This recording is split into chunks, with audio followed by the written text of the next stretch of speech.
Facebook Find Bigfoot. It's the complete Musky Allen interview.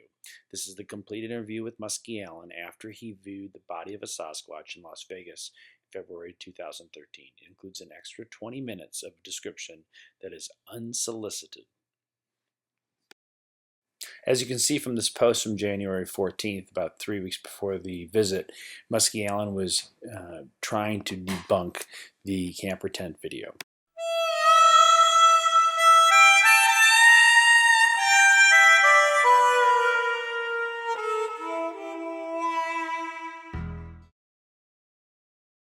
Okay, Jack? Yeah. Okay, so maybe just get a few, like I said, maybe you can think of even like 8 to 10 or even maybe or so questions just up front. So we've got a shorter segment just to let them talk for a little bit, and then we can kind of dive in deeper. Yeah. I think we should talk really slow, Mm-hmm. and because people think we talk really fast. So maybe right off the bat, we just confirm that he did see the body. Yep. Yes, yes or no, you did see a body. Yeah. Yeah. Did you see a body? Yeah. It's real. How many other people were there? Yeah, he may not answer that because I think they kind of. Hey, yeah, we're all here. Oh, I'm sorry. You sound like you told me to hold on. No. Yeah, I had to just join the call. Okay. Oh, I got you. Okay, we're just kind of writing down questions, and we just thought we'd include you in this first part, and we thought we'd also put just a small post, no picture or anything, on the page. Yeah, there's so many people asking. Maybe you should release a little statement and then say, the interview will come in a day or so. I was thinking about that earlier. Yeah, and then just say we're doing two pieces. We're doing a short segment and a long segment. Okay. And so I'm going to do that, and I'm going to put you on speakerphone so I can type this in, and just say we're doing the official interview. There's nothing going on, and if you have any questions, that's all we want to, questions. Now, everything that you're going to put now is going to be uploaded, or are you going to edit this, or how does that work? Well, let's do the first 5 minutes, okay, or 10 minutes or whatever. Let's make it a short questions, and I'll do like the beginning, and we'll have to take it. We'll have to stop recording and then make this, and then start recording again. Right. But let's make this first thing super, non-controversial. There's nothing. It's like don't say anything that you think might be. Right. And we won't. We're going to try not to ask any questions that get you in any trouble. No names of people. Don't describe the facility. Right. Don't even describe where it is. I mean, I don't want to get Rick in trouble either. You know what I'm saying? Yeah. I mean, all people really care about is the body. That's all they care about. And we don't even want to say, hey, did you see a Bigfoot? And you would say, well, hell, I don't know if it was Bigfoot. Right. Let's just stay off that. Let's just talk about the specifics of what you saw. So you don't want how the whole scenario went down, how I met Rick, wait. Not in the first one. Not in the first fair one. enough. Yeah, the goal of the first 5 minutes is hopefully just to give them a taste for it without a lot of editing.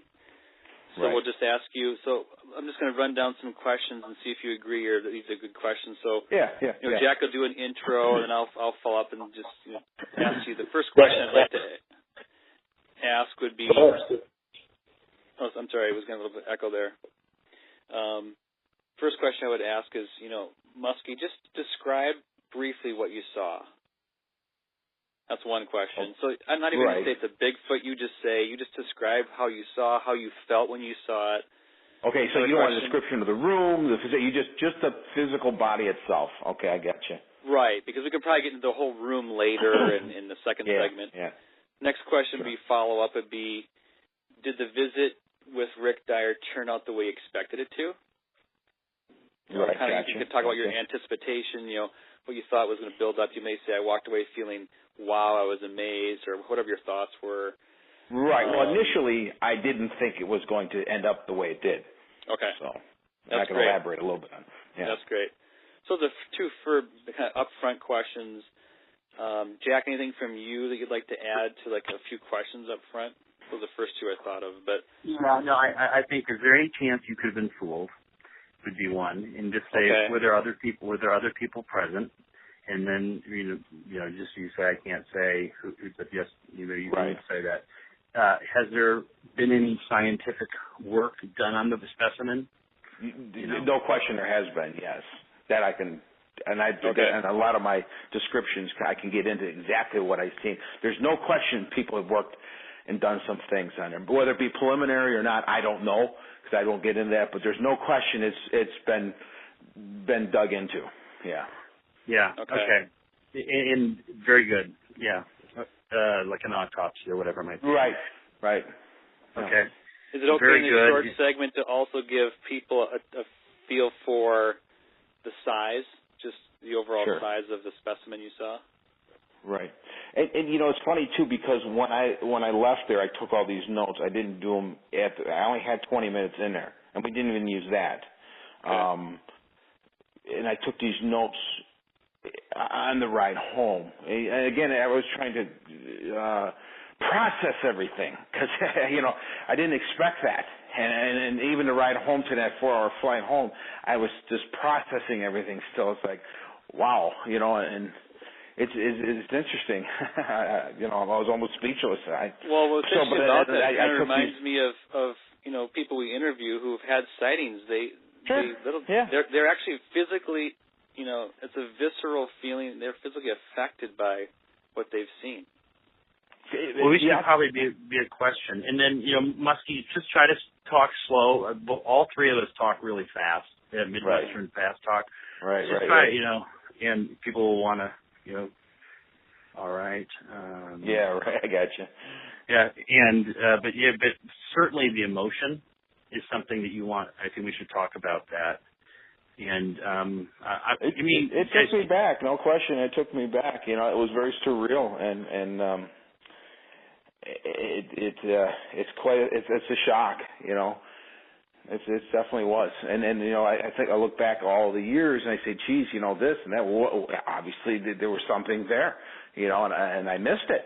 What did I do wrong? I missed it, and not saying I was 100% wrong in everything, but you know, I can't argue the fact anymore. I can argue a lot of evidence, but I can't argue the main fact at this point anymore. Can't do it, you know. All right, so do we want to, we're already recording, so what we will do is we can just start, Jack, you do your opening statement. I can ask these first opening questions. Real quickly. Yep. Do you want, I mean, I have about a page of description of this. Do you want to hear this before you do an interview? Are you going to go to that point? Well, yeah, I guess it would be kind of interesting to hear that now. You might have a different question, you know, based on. I should at least tell you some of my notes. Sure. You know. Go ahead. Well, real quickly, I broke this down: location, time of arrival, details in a house facility, details body description. I wrote down the chest area, the smell. Partially shaved, so I can just start just really quick. Just give me 2 minutes. Details body description. I estimated at 7.5 feet. I could be wrong. I estimated at 500 pounds. I could be wrong. Limb proportions to me seem average to the size of the body. I didn't see any extra longer limbs like everybody's always reported, and that's the first thing I really looked at. As far as the arm lengths, it just seemed very well proportionate to the massive size of this body. So one thing I did know is the ear canal. It was enormous. I want to say it was the size of a quarter. You know what I'm saying? Where you actually, the actual ear canal, the actual opening into your cranium, it had to be the size of a quarter. I was dumbfounded how big it was. Wow. Do they have keener hearing? I don't know. They must have awesome hearing. How about the ear itself? I mean, so many people. The ear was human shaped. It was quite a bit larger. It was flat to the head. It didn't deflect out. You know, like you have people that sometimes called big-eared people. Whether they're not big-eared, they just protrude outwards. It just seemed proportionate to the skull, which was big. But the ear canal itself just seemed overly proportionate size to the actual ear. If that makes any sense to you. It just kind of took me. Same thing with the nostril area. The nostril intake area seemed quite a bit larger than what you would normally see for that size of nose. So there were some attributes that just didn't correlate with the size of the ear and nose. The two intake areas for the oxygen to air and the ear seemed 3 times bigger than what it should. If that makes any sense. Yeah. And maybe it's interesting. Really quickly, some few other things. Limb proportion, ear canal size. Had a very wide nose, large nostril areas, no neck. It really had no neck. Wow. But there was a shaved part on the, let me see, it was on the left side. They had shaved part of the hair off, and there was a cut there. And I know they got in there. Maybe it was an artery or something. I think it was for the embalming, and I know it was embalmed because I did ask the guy that I smelled like mint. So a very minty smell. And he said, "You're probably smelling the formaldehyde, which is a mint smell." I didn't know that. And it was odd, too, and I don't know if I should leave this out, but the body had a white, yellowish powder all over it. And it wasn't thick, but you could see this, like somebody put carpet fresh. And I know this sounds weird. It wasn't carpet fresh. I asked what that was, and it was a parasitic powder that they put on the whole body because they didn't know what was actually on the skin and the hair, and it was a protective measure, you know. So there was a powder on it, and you could actually see it. I mean, you could wipe it off. It was like a talcum, if that makes any sense. And not a lot of it, but it was definitely sprinkled, and they said it was a parasitic powder, whatever that means. So I thought that was kind of strange. I did have a pronounced brow ridge. I'll give you that. It definitely was broad, and it came from the front forehead all the way to the other side of the forehead. It was very pronounced. How about entry and exit wound? Did you see anything? I seen it. Now, that's the thing, too. I didn't talk to Rick. He was there. I didn't talk to Rick because I wasn't going to sit there and pump him questions because I didn't know who these other people were, and I didn't want to get into that. I tried to be very professional about it. So I kept it to myself. But I did see something, if that makes sense. But then again, I don't know. This thing had a couple incision wounds in it. So I don't know if that was something, but it was hard to tell. But I did not.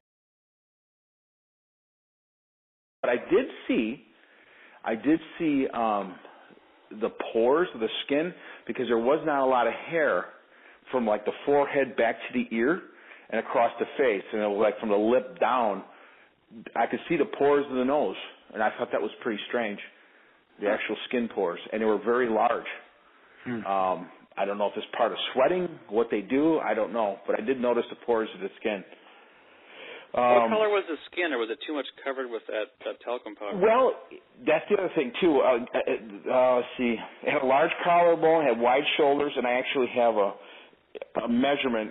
I measured myself tonight, actually, because I used my body limb proportion to get the size. The color was like a brownish red, and here's some interesting things. The feet had black soles. They were very black soles. Now, here's what really took me back with the feet. They were extremely wide, especially up towards the mid part of the foot forward. They were very wide. But here's something interesting. The toenails and the fingernails were black. Now, I don't know if it's because it's dead, but they were black. Now, if that's something that maybe is a trait, because humans don't have black fingernails, and the toenails and the fingernails were identically jet black, coal black, which I thought was odd. Now, do gorillas have black? I was going to research it tonight. I just haven't had time.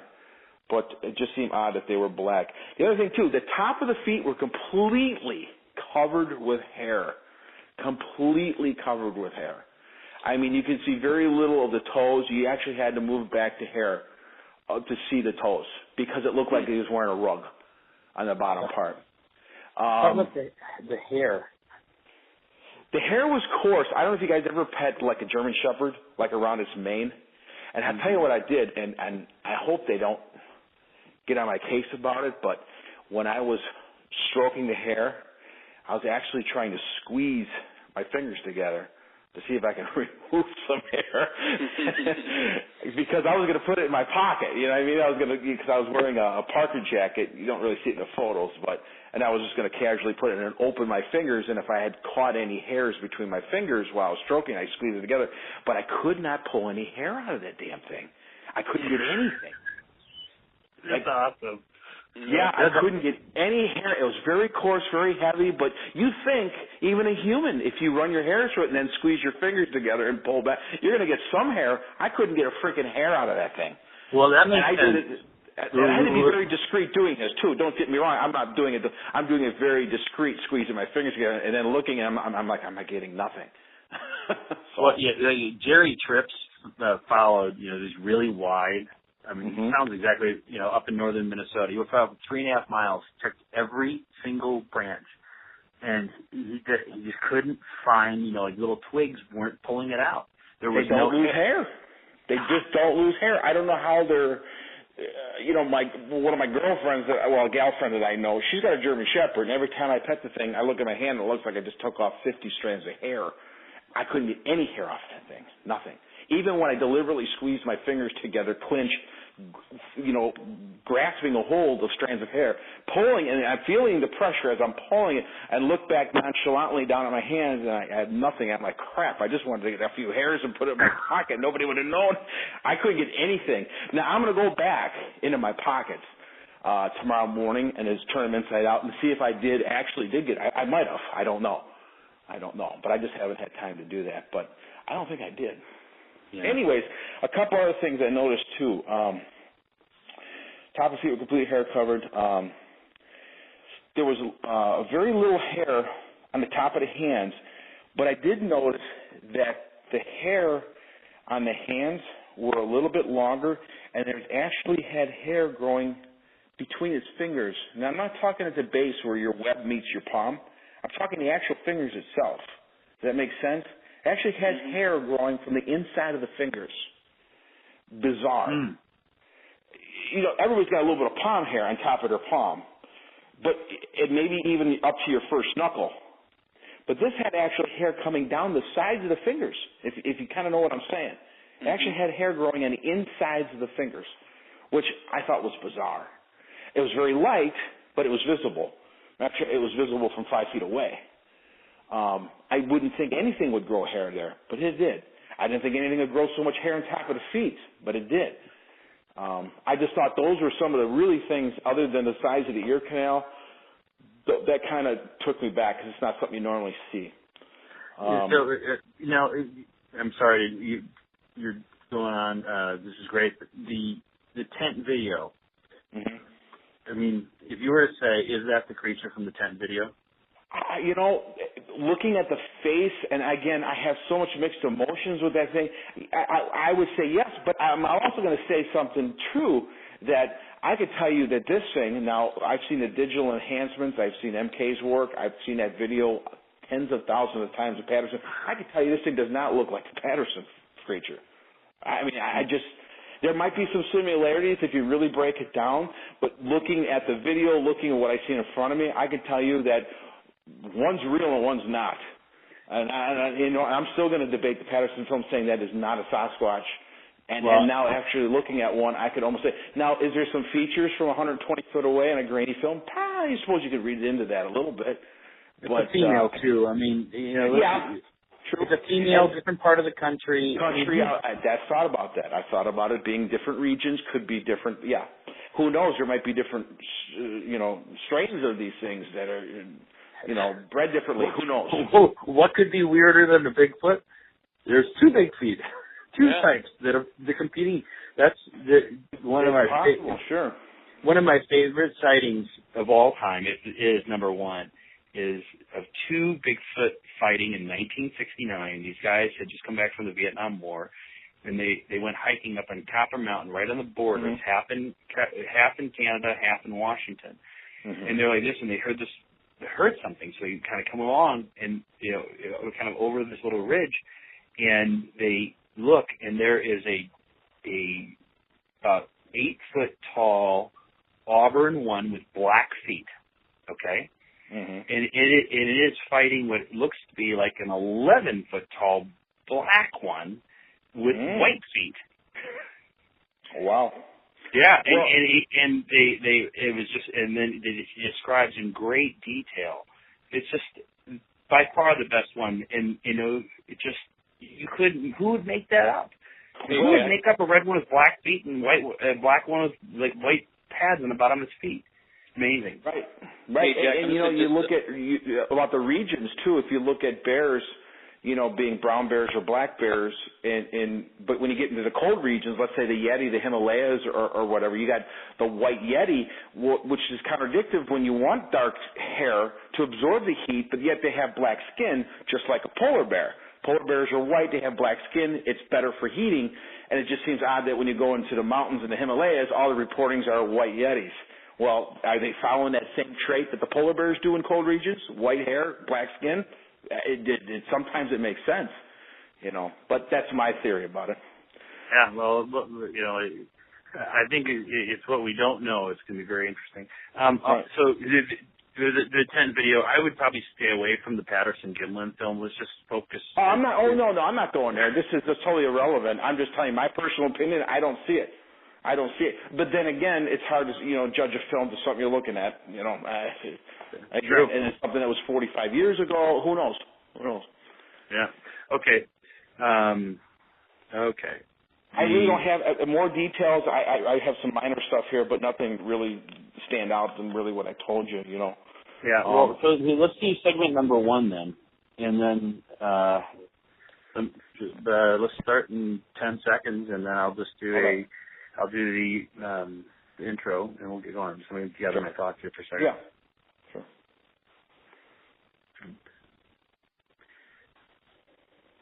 Facebook Find Bigfoot. We're here talking with Musky Allen and Facebook Find Bigfoot founder Jeff Anderson and Jack Barnes, myself. And we're interviewing Musky after his trip to Las Vegas to see Rick Dyer and what might be some biological evidence. And a little background on Musky Allen. Musky Allen was a researcher for 29 years. He studied under Rene DeHenden and has most of his research in his possession. We have to, Musky Allen and Bigfoot, Facebook Find Bigfoot, have debated vigorously for 3 years, and not sure if Facebook Find Bigfoot would still be around, or we would have progressed and done a book and all the things we've done if it wasn't for the relationship with Musky Allen. Very adversarial at times, but always intellectually enlightening. Musky, thank you very much for coming here and on the phone, and thank you for getting, and I know there's security measures that would have intimidated most people, and but it was quite a process.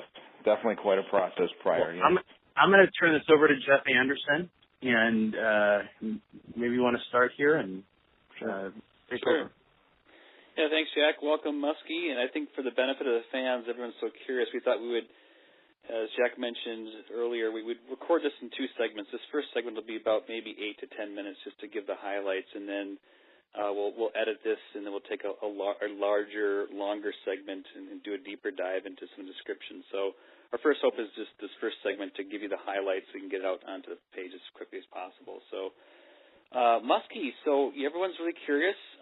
Let's just maybe launch into the first question. Describe exactly what you saw. Well, I mean, I can tell you straight up, I believe what I seen was an actual Sasquatch. And I know this comes from me. It's hard for me to say. And this flight back home, for almost 4 hours, I had to process a lot of information. And it was quite an event. And what I saw was a Sasquatch.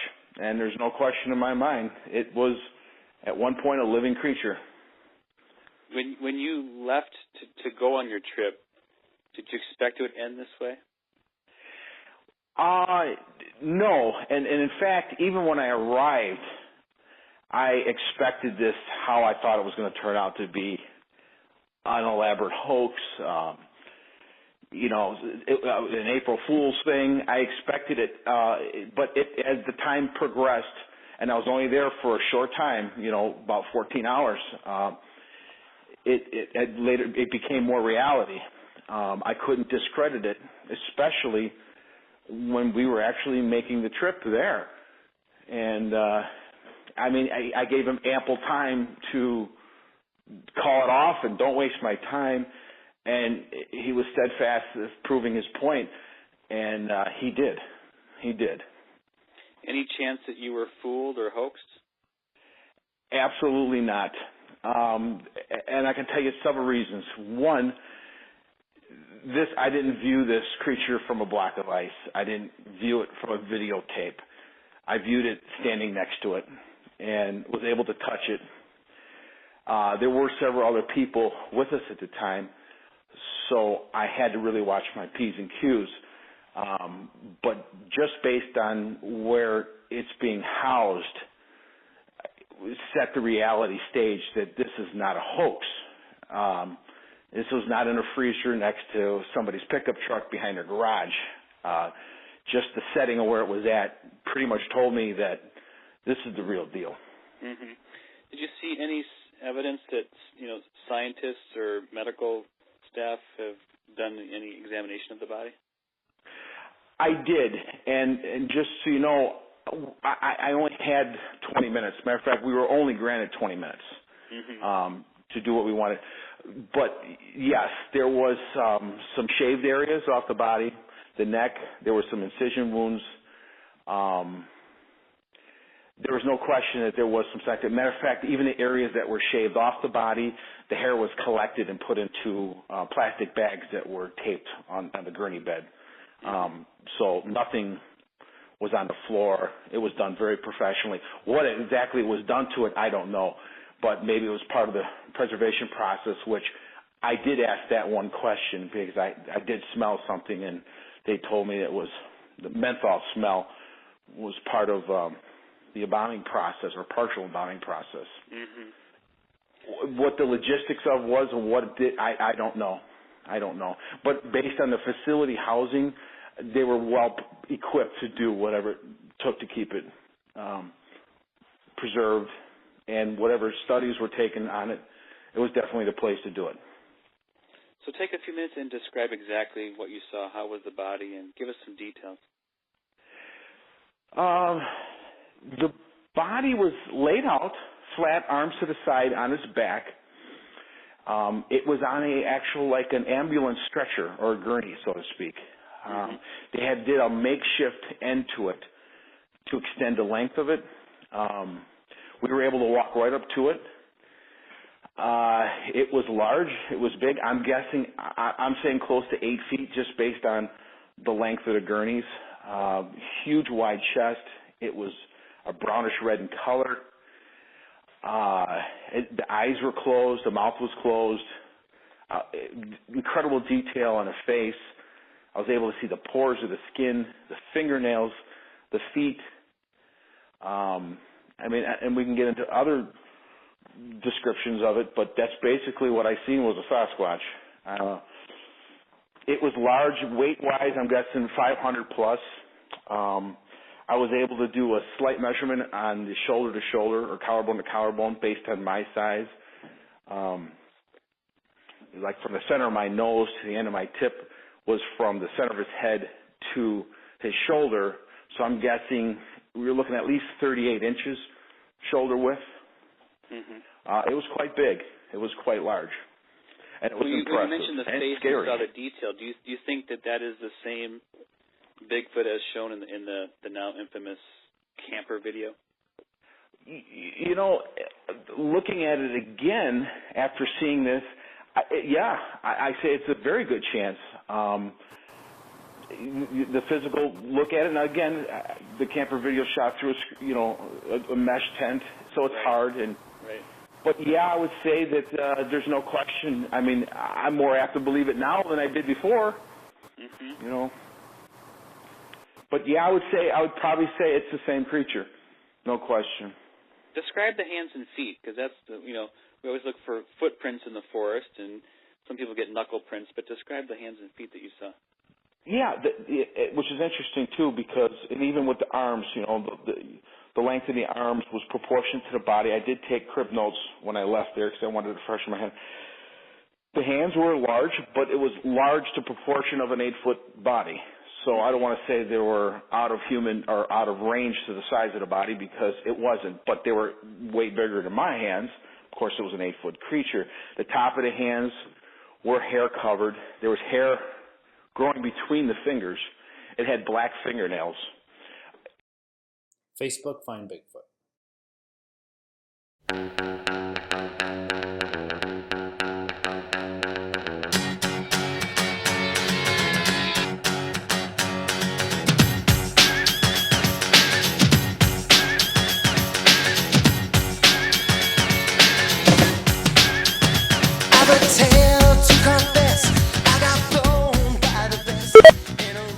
Okay, we're now recording again, so let's make this more of just a three-way dialogue then.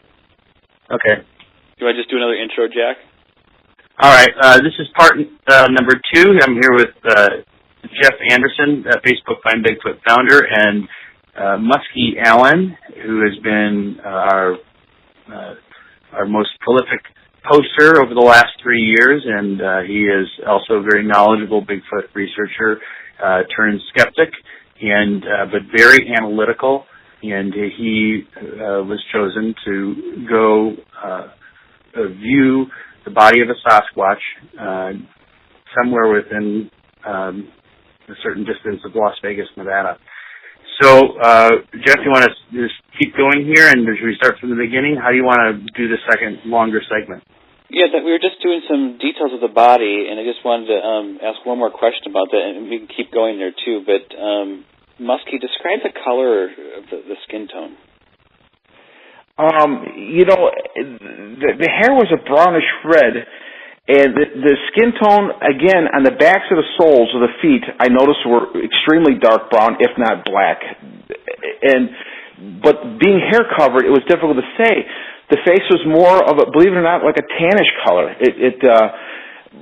But I don't know. Now remember, it's not living anymore, and I know people change colors. So, and that was one of the questions I thought: is this really the color? Now I know the hair wouldn't change color, but I was confused about the skin color. It was a grayish, darkish gray color, and the skin, the hair across it, kind of was shadowing it, so I'm sure I wasn't getting the full color of it, but it was definitely a dark gray skin color. Now, I don't know if that's because it's post-mortem. I don't know. That's something that's going to have to be determined. Rick Dyer had mentioned to us in a previous phone call, in kind of preparation, he said, well, in his opinion, one thing was obvious when you looked at this Bigfoot, it had lived a hard life. He could tell by the condition of the body. Would you agree with that? Do you see any signs of hardship that living out in the wild had been hard on the Bigfoot? When Rick, I'm sure Rick has seen this thing more than I have, and he probably seen it very recent after the killing of it. But I seen this thing being very well groomed, and it could have been from the people who have been looking into this creature. I mean, the hair could have been brushed, it could have been pulled. So as far as a rough life, I really didn't see it. But again, the belly was shaved on the one side, the top of the neck was shaved, and across the heart region had an area that was shaved. So, so somebody's obviously been through prior to what Rick has looked at. So I don't know how, and it's very possible, it's very possible, but with the hands face down, and I didn't want to pick up and turn, I did touch the creature, but I didn't want to lift his limbs up because it obviously had been through some medical examinations, and I didn't want to encroach and upset anybody that was there. Again, I didn't know the other people that were there. Rick did know one of them, who was talking to him quite extensively, but so I don't know as far as what his description was. Mine seemed like it was pretty groomed. We should clarify, this was a male or female? This is definitely a male. Okay. So maybe take us back in time. Do you want to talk more about just how you got there, and then maybe your overall impressions and of emotion? would be good too. Yeah, your emotions, kind of what you're going through. My only conversation with Rick Dyer prior to this was through the communication through the internet and calling his show when he was talking about his Bigfoot. So I didn't know him personally. He seemed like a very nice guy, very straightforward. He said he'd pick me from the airport, call him when he got there. I did. He was only 5 minutes away. In fact, he was already there waiting for me. He had to do a circle around because you couldn't park at the airport. Picked me up. He took me to the hotel. I had checked in. I came back out, and he says, he was waiting for somebody to meet us there.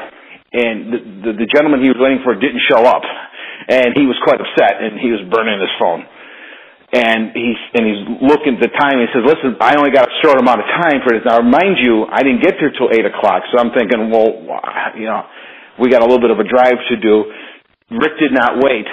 On the way there, he did get a phone call, and whoever this was said, I'd meet you there. Now, I'm just kind of listening. We're sitting in the car together, so I don't know. But when we got there, we were actually turned away when we got out. The other guy, there were some logistic problems with the guy that he met there that was supposed to meet in Vegas prior, and we were turned away. So this is when I said, something, this is a charade. You're not going to play me any longer, He says, well, just give it a little time, and we went into the town, which was only about 2 miles away, and we were sitting just talking at a little coffee shop, and it was already midnight. And he got a phone call saying, we got to go now. So I said, oh, here we go again. And at that point, I'm still thinking, this is just a joke. And when we did arrive to the facility, we were met in the parking lot by somebody and said, okay, I'll get you guys in. And at that time, there was 2 other people there who Rick knew another one of the guys. Again, I wasn't trying to get in their business. I wasn't trying to listen. They were talking. Rick was a little upset that the one guy didn't meet him in Vegas earlier because we were going to ride out together. He didn't show up. But needless to say, we had to have some paperwork that the guy in the parking lot who runs the facility needed it there. There. I said, wait a minute. And Rick says, don't worry. And he pulled some stuff out, and they let us in. And we had about 20 minutes. I don't know how much I can describe the facility at this point. Where it was at, obviously, I can't say nothing. But we were led to 2 areas, 2 chambered rooms. We were led down a hallway to the end, to the right. He opened the door, brought us in. He says, give me 5 minutes. We waited there, and he says, come in. And he opened it up, and it was there. Lights were on, and I was blown away. What was your emotion when you first saw it? I mean, just describe what that was like. I walked up very slow to it because, I'll be honest with you, I was waiting for somebody to sit up in a monkey suit because I was seeing the top of the head and this dark figure. I'm like, okay, here's where somebody stands up, And I walked up cautiously, and I was quite impressed. I said, wow, this is it. This is the real thing. And there was another person there talking, and I did ask a question initially because I noticed that some of the parts of the skin and hair had like a talcum powder spread on it, and I did ask her what that was. It seemed odd to me, and it was a parasitic powder that they put on it for the skin and the hide and the hair. I don't know what for. He never got into it. He said, it's just a parasitic powder. It won't hurt you, is what he said. And it was a whitish, yellowish powder, almost like a talcum powder, that was pretty much over the whole body, but not thick. I mean, it was very light, but you could see someone had just took like baby powder and spread on it. I don't know the logistics why, but that was one of the first questions I asked. Matter of fact, that was the only question I asked on it, because I was pretty blown away. I was blown away what I seen. Can we start asking detailed questions about the body that are probably you hadn't thought about, or that I'm just going to ask them in no particular order. Did you notice was there any bend to the legs? I mean, like they weren't all the way straight. It was, the legs were straight, the feet were standing up in the air. Well, the left one was straight in the air, the one was kind of turned to the right a little bit. There was a white cloth from like the mid-belly down to his thigh. He removed that, and that's how I knew it was a male. When he pulled that off, why it was there I don't know, but he removed it quite abruptly. That's when he said, you guys have about 20 minutes. But no, it was pretty much hands to the side, the palms down, the feet were in the air, it was on its back, the eyes were closed, the mouth was closed, pretty much a full view. But no, nothing was... Would you say the chest, if you were to describe the chest, was it flat like a human, with a flat chest in the front, or, some people will have like a barrel-shaped chest? I would have to go with definitely a barrel shape. Yeah, that no question. It was quite predominant through the chest area. And again, part of it was shaved to the lower area and to the right of the belly or the abdomen area. I don't know why it was shaved, but it was definitely a barrel chest. It was okay. The spine of a human, you can have five or so lumbar vertebrae, starting from the rib cage down to the pelvis. Now, the other great apes have all supposedly started with, a long spine, and then separately, the orangs, chimps, and gorillas have all devolved into kind of either like a knuckle walking or a quadrupedal from kind of what the original given. Now, thinking back and just looking at the chest and looking at the hips, would you say this also has a number of lumbar vertebrae that would be similar to a human? Did it look shorter? Did it look longer through there? You're talking like the torso area? No, I'm talking the lumbar, the low back. Yeah. That allows the twisting of the hips. Your shoulders can twist. If you can do golf or swimming, it's a very important point. If it has 5 or 6 lumbar vertebrae, kind of like a human, is it 5? Something. I'll be honest with you, something I just couldn't answer. Something I just couldn't answer. It was, laying on its back. I couldn't tell anything what you're looking for. I don't know. No, that's not a problem. It seemed very human to me. Definitely bipedal. Definitely bipedal. Okay. When you looked at the hand, did you see any evidence that it was that it ran on its knuckles or maybe its palms or? Okay, the hands. I know what you're thinking. Wear marks or the hands. The palms were face down. I didn't pick up the hands. I did look at the top of the hands with the hair cover, and I noticed the hair was growing between the digits, the fingers. I couldn't tell. It had a lot of hair on its top of its hands, right down to the knuckle, maybe even to the first knuckle of the finger. There was quite a bit of hair on there. Did you see any pigmentation differently? Like an orangutan has a pigmentation line about the middle of the back of the hand. Did you see any pigmentation line in this? There was really too much hair. The only thing I could tell about your pigmentation, you're talking color? Yeah, so it might change from a kind of a tannish reddish skin to more of a blackish skin. Right, I know what you're talking about. Halfway. Honestly, I just couldn't really get that much description out of it.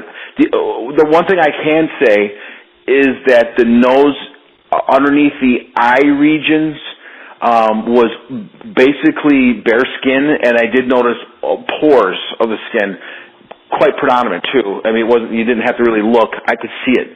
A lot of pores on the nose and underneath the eyes and across the top of the cheekbone. And that's where the hair started getting really thick, but completely bare skin in those areas. Now humans have 3 or 4 different genes that create the structure above and below the nose to kind of have a human-shaped nose. Mm-hmm.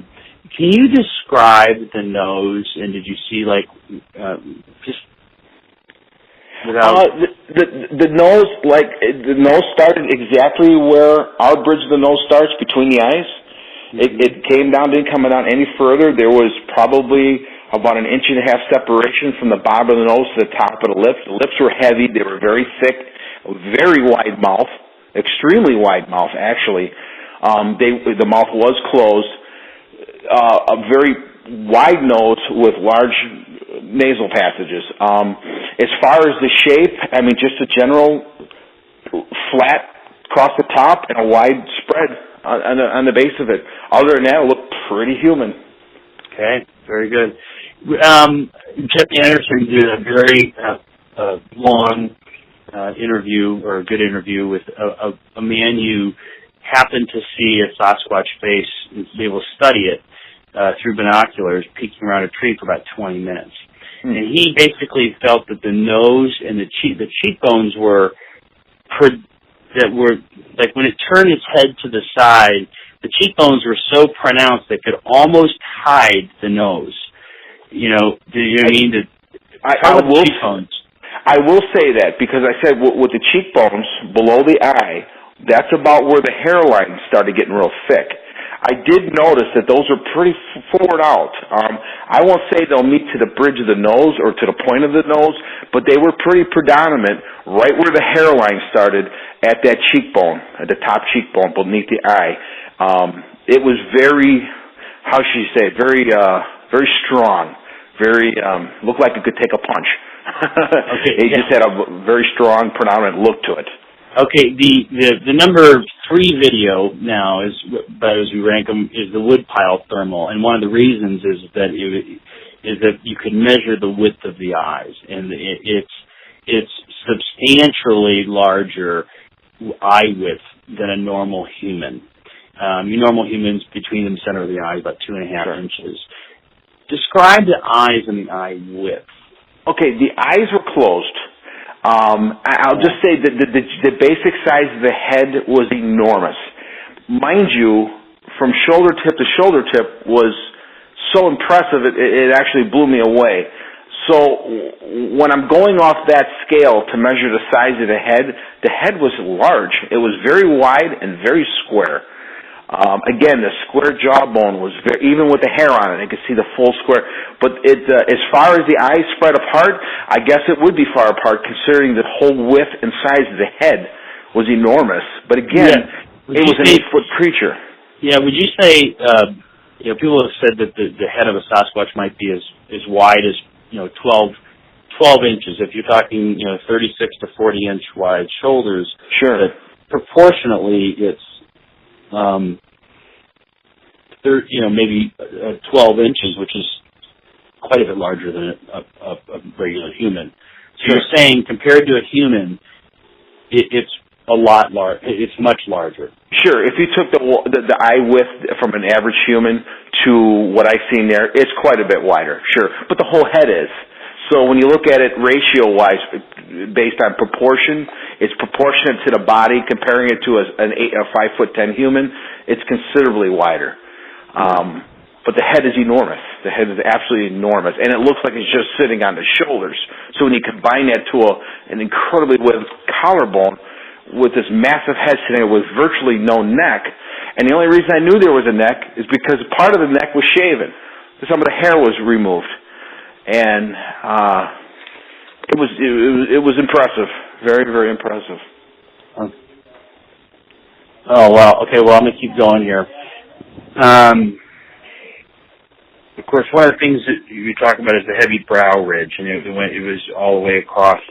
One of the theories is that heavy brow ridge is that if something was going to be able to run through the forest at night, and you don't want, if you accidentally hit a branch or something, you could deflect it. I mean, the brow ridge has never really been explained, especially the brow ridge of Homo erectus, and, going back, it's just massive. Would you agree this was massive? I mean, we talk about the brow ridge. The brow ridge was massive, but, and two, it had very deep sockets. The eyes were almost set into a very deep, wide socket area, so that made the brow ridge even stand out further.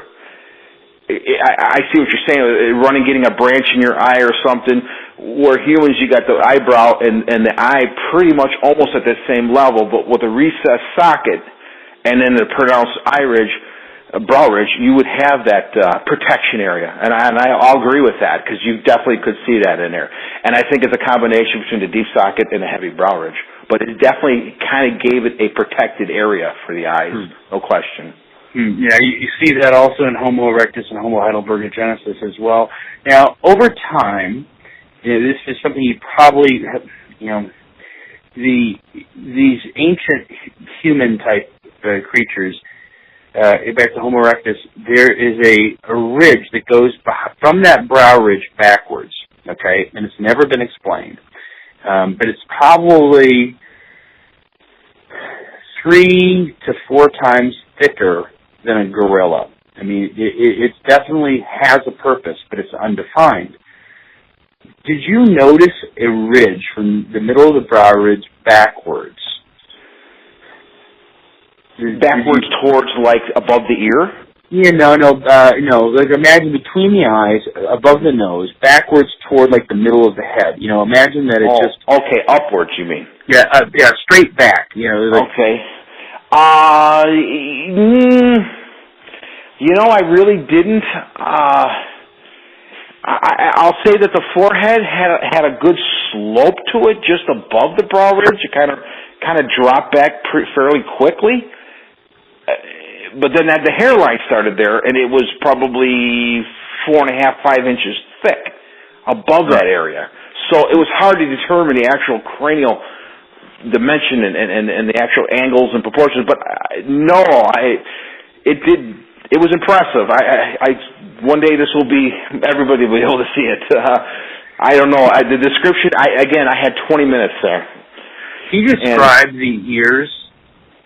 The ears, I tell you, the ears were very flat to the head. And the reason why I can describe the ears is because the hair was very thin across the ear. As a matter of fact, I didn't even have to move the hair to get a good look at the ear shape, size. Again, proportionate to the size of the head. It was very flat to the skull. It had ear lobes that were connected right down to the cheek, or above the cheek, or the jawbone. And one thing, the ear canal was extremely large. And as a matter of fact, that was the very first thing I noticed, other than I seen the powder on his skin when I walked up to it, was the size of the ear canal. Enormous. And when I say it was probably close to the size of a quarter in diameter, that's not exaggerating at all. It was big. A quarter? I'd say almost the size of a quarter. Matter of fact, that was one of the first things I mentioned when we got back in the car when we left there. I said, Rick, one thing that blew me away was the size of the ear canal, where maybe we had the size of the actual opening on ours was maybe smaller than a dime. This thing was just enormous. How big of an opening into the side of the skull was just enormous. And it was right where our ear canal starts, exactly. Maybe a quarter might be pushing it, but it's pretty close to the size of a quarter. Well, obviously you've read our book as well, but one of the theories, and this is not our theory at all, but it's about that human development could have been caused by self-domestication. Of course, there's never been a creature that you could say, well, we came from that. Like people can say, well, the cattle came from the auroch, and that, so all cattle came from this 6.5 foot tall, big, thing. And then you can go through, the wolves, whatever, but all of these creatures have considerably bigger auditory and visual centers. They're much larger. And, I mean, you're kind of describing that same thing. You're describing a creature that has this at least 50% larger ear canals, larger eyes, you're describing basically what the theory thinks. Do you think that theory might be correct? I do, because one of the things when I first looked at the size of the ear canal opening, I said, God, this thing can probably really hear good. With an opening that size, you're letting a lot of sound in there. It was enormous. And And the other thing too is the width of the mouth was just huge. I know some humans, when you look, some people have wide mouths. You know, this thing had an enormously wide mouth, and boy, I would have given anything to grab that jaw and open it up and look inside. And I just didn't want to push the bounds of the permission I had, but just huge. It was just a huge mouth on this thing, wide. The mouth, nose, eyes, ears, all huge. Big, yes. Proportionally large. So those sensory areas were proportionately more than 50% that of human. You know, being this whole size of the head, but with just the opening of the nostrils, the mouth, and the ear canal, definitely seemed past the normal size of the large head that it was toting around. So I would definitely say yes, those were above and beyond larger than proportionally the size of the head it was toting around, if that makes any sense. I didn't expect them to be that big. Well, that actually is actually, they would have to be 200 in order for domestication. That almost seals the deal that self-domestication is to create, is how, I mean, that's very, very interesting. I know most people will think this is a boring part of the interview, but it's still very, very interesting. Can you talk about the head? Is it set forward on the body? Or, I mean, it's laying on its back, so it may be hard to tell, but can you just talk about the head in proportion? Is it, you know, like the humans are kind of on top of the body? People right. Talk about that. Laying on its back, there was no prop, there was no pillow, so I would imagine the back of the head was at the same level of the back of your shoulder blades because it was laying flat. But with such a pronounced chest, it looked like the head was set back because the chest was so predominantly tall. If you know what I mean. Mm-hmm. I would say that from the side, you're looking probably 16, maybe 18 inches to where the shoulder came from the bottom up, and then, you know, the head sat below that. But there was a lot of hair on the back of the head, though. As a matter of fact, some of it looked like it was groomed, like somebody pulled it back. It was almost laid out perfectly from the one side of the shoulder to the other. There was a lot of hair that sat behind the back of the neck. Did you feel that whoever had been working on, the scientists, unknown scientists who were working on this, had treated the animal with care and respect? Absolutely, yes. There was definitely incisions. Matter of fact, we mentioned care. It brings up another interesting point. The areas that were shaved, the neck, around the heart, and the lower belly part, the hair was saved, and it was actually put in plastic bags, not like a Ziploc bag, like a medical bag that you can clearly see through. And it was marked on there, stomach area hair, neck hair, and there was a chest area over like where your heart would be. So whoever did this didn't just throw all the hair in one bag. I noticed that there was 3 separate bags, and each bag was labeled exactly where the hair was removed from, which I thought that, okay, somebody must know what they're doing, because I would have shaved off all the hair and put it in one bag, and they didn't. They kept it separate in each bag, which I thought, okay, somebody knows what they're doing here. So yeah. I don't know if that means anything. Maybe it's just me overthinking it. I don't know. No, it sounds like it's professionals. Talk about the arms, you know, the arm length, and, you know, people say, well, it goes down to the knees, and other people say, no, it's just past the hip joint. It's not as long, you know, there's so much variation. Right. And it's interesting you brought that up, because that was the absolute first thing when I realized this wasn't somebody in a gorilla suit playing a prank on me. That was one of the very first things that I took note, was how far down does the fingertips come to the side of the body. Again, it's not standing, it's laying down, so I had a pretty good idea. And I did not see, other than the proportionate size of the whole creature, the arm's length didn't seem out of the normal range of what an 8-foot creature would have. It came down past the hip. It was not down to the knees. Matter of fact, it was a far cry short of the knees, if anything. Okay. Talk about the knees themselves, and do they look completely human? Did they look like had wear patches on the knees? Describe the knees. Honestly, completely hair covered. The legs were probably one of the most thicker part of the hair on the body. Other than the back of the neck region below the ears, that was very heavy and thick. I would say the legs were the next thickest things, and it drastically decreased in thickness as it got down towards the ankles and the feet, although the feet were completely covered with hair. But I couldn't get a real good description of the legs, I'll be honest with you. The feet, yes, but as far as the knees, no. There was just a lot of hair on them. As far as wear marks, I didn't see it. Okay. All right. Now, of course, we're going to talk in detail about the feet, because it's called Bigfoot too, right? Right, yeah. All right. Just once you start going on the feet in as much detail as you can, and then after that, let's talk about hair in detail. The feet, again, it was laying on its back. One was slightly turned to the side. The other one was perfectly upright, completely hair covered. The only best description I had of the feet was from the actual underneath, which at the end they made a little makeshift cantilever on the end of this gurney that held the last, say, 18, 20 inches of the feet and leg area. When I walked around, I was able to see the bottom of the soles, which gave me my best description. Definitely looked very human-like. It was very wide. Now, from the heel looked almost small. For the center of the part of the foot up towards the digits, it increased the angle width tremendously. Probably for stability, I'm guessing.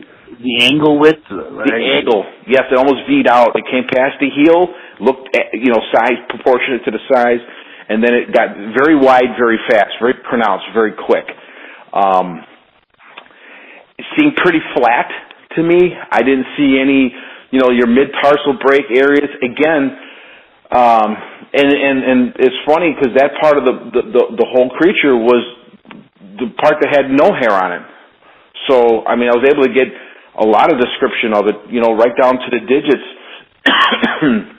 5 toes? 5 toes, yes, 5 toes. You had your large one right down to the pinky toe. No question. Very human-like, other than it wasn't shaped exactly like a human. It was a little wider on that upper part towards the digits than you would normally think of, let's say, like a 17-inch foot. And I got that pretty good based on my tips to my elbow. It was probably 17, maybe even a little longer. 17 inches. Yeah. Maybe longer. How about this? Of course, one of the things that people will, when they authenticate a real footprint or a non-real footprint, this is that, it's 40 to 44% of that, the length. So on a 17-inch, to 50% would be 8.5 inches wide, maybe 7 inches wide. 7 inches, I'm guessing. Yeah, maybe 6, 7. That would be on the high side, I'm saying. I'm guessing it being 17.5 only because I know it's from my fingertip to my elbow. So I'm pretty dead right on the length. That's huge. Yeah, it was very impressive, extremely impressive. And again, the skin of this thing was very gray, but I will say the soles of the feet were like coal. I don't get it.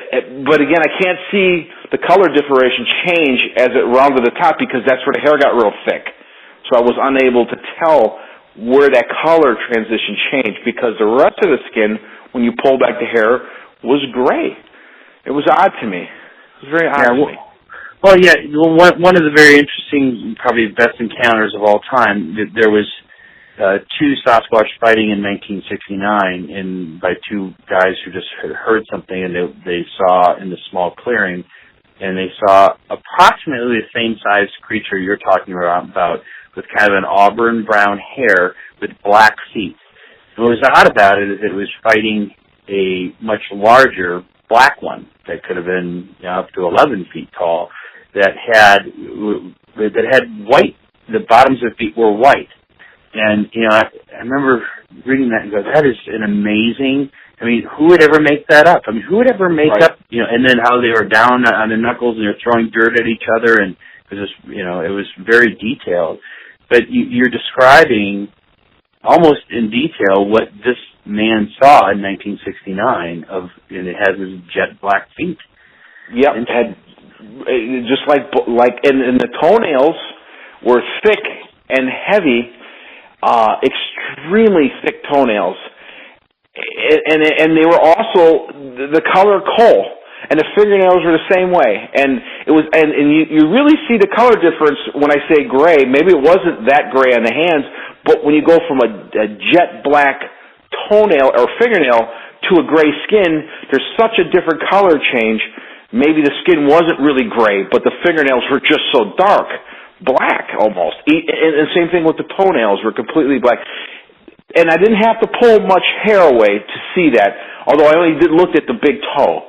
The rest had pretty much a mane over the top of the toes. I could definitely see there were digits from the underneath where there was no hair, but from the top, it really looked like he was wearing a bathroom rug right across the whole top of the whole top of the foot, if that makes any sense.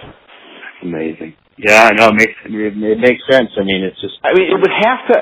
When it stepped, there's no question that hair would bounce. It was that heavy across the top of the toe. It would have to flap. If that makes. It's odd, and it was quite impressive. It was very impressive. I'm still blown away. I think about this, and it's odd. It's weird. Well, let's continue. Let's talk about the hair and talk about the thickness of the hair. Were you able to pull any out? Was it just? Talk about. Were you able to grasp it, touch it? Talk about that. I was. Before I asked permission if I could touch it.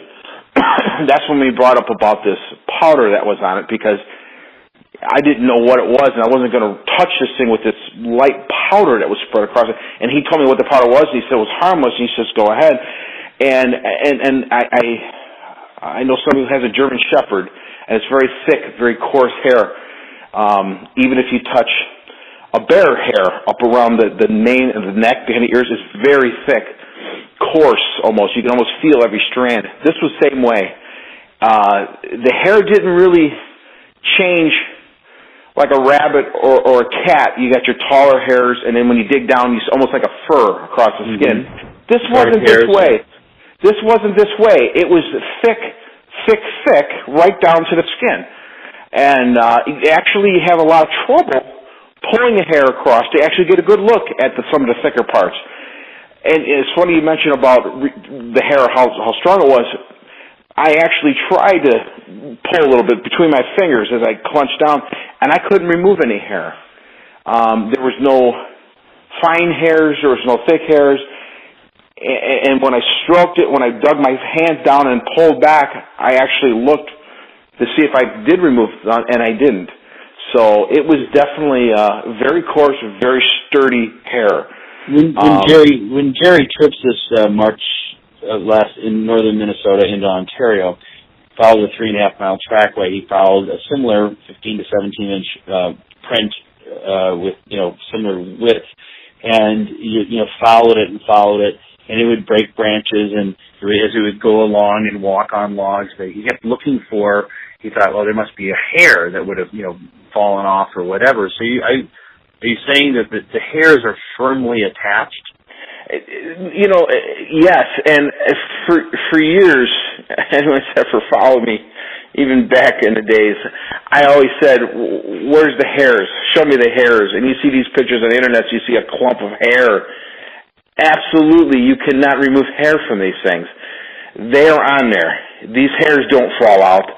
I don't think their hair changes seasonally. I think they just learn to adapt to a thick, heavy hide.